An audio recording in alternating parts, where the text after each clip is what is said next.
નમસ્કાર મિત્રો, આજે મારે તમારી સાથે કોઈ રાજનીતિ કે શેર બજારની વાતો નથી કરવી. મારે વાત કરવી છે જે આપણા લોહીમાં ભળી ગઈ છે. એ છે ગમે ત્યાં કચરો ફેંકવાની આઝાદી. આપણે ભારતીયો કેટલા દયાળુ છીએ નહીં? કેળું ખાઈને છાલ રસ્તા પર ફેંકીએ, જાણે ગાયને જમવાનું નિમંત્રણ આપતા હોઈએ. વેફરનું પેકેટ ગમે ત્યાં ઉડતું હોય, જોઈને લાગે જાણે દેશ પ્રગતિ કરી રહ્યો છે. પણ શું ક્યારે વિચાર્યું છે કે આ આવડી અમથી આદત આપણા દેશને કેટલું દૂષિત કરી રહી છે? આપણને આપણું ઘર કાચ જેવું ચોખ્ખું જોઈએ. ઘરમાં એક નાનકડો કચરાનો ટુકડો પણ પડ્યો હોય તો આપણને ગમતું નથી, પરંતુ ઘરની બહાર પગ મૂકીએ તો આખું શહેર આપણા માટે કચરાપેટી બની જાય છે. સ્વચ્છતા એ કોઈ સરકારી પ્રોજેક્ટ નથી, એક સંસ્કાર છે જે આપણે ભૂલતા જઈએ છીએ. ઘણીવાર લોકો કહે છે કચરાપેટી નથી.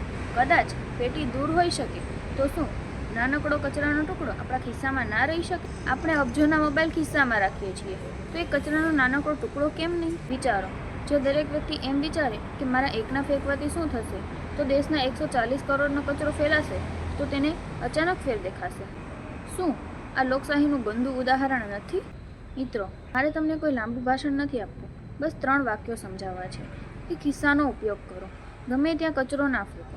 આપણે કોઈ બી પેકેટ કે ગમે તે વસ્તુ લઈએ જે પ્લાસ્ટિકની હોય છે, તો તેનો જે કચરો વધે તે આપણે જ્યાં ત્યાં ફેંકવા સિવાય આપણા ખિસ્સામાં રાખવો જોઈએ, અને કચરાપેટી આવે તો કચરાપેટીમાં નાખી દેવો જોઈએ. બીજો નિયમ છે રોકતા શીખો.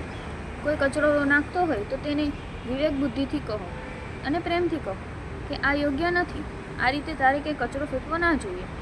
આપણે ભગવાનને મંદિરમાં શોધીએ છીએ, તો ભગવાને બનાવેલી આ પૃથ્વીને કેમ દૂષિત કરીએ છીએ? શું ત્યારે આપણે ભગવાનની કોઈ કદર થતી નથી? આજે આપણે આ ગમે ત્યાં કચરો ફેંકવાની આદતને નિષ્કાસિત કરી દઈએ અને સમાજ તથા દેશમાં જાગૃતિ લાવીએ. જો તમે આ વિડીયોને શેર કરવાને બદલે કચરો કચરાપેટીમાં જ નાખશો, એ સિદ્ધાંત શીખી જશો, તો મને વધારે સારું લાગશે અને મારી વાત તમારા સુધી પહોંચી એવું મને સમજમાં આવશે. આભાર.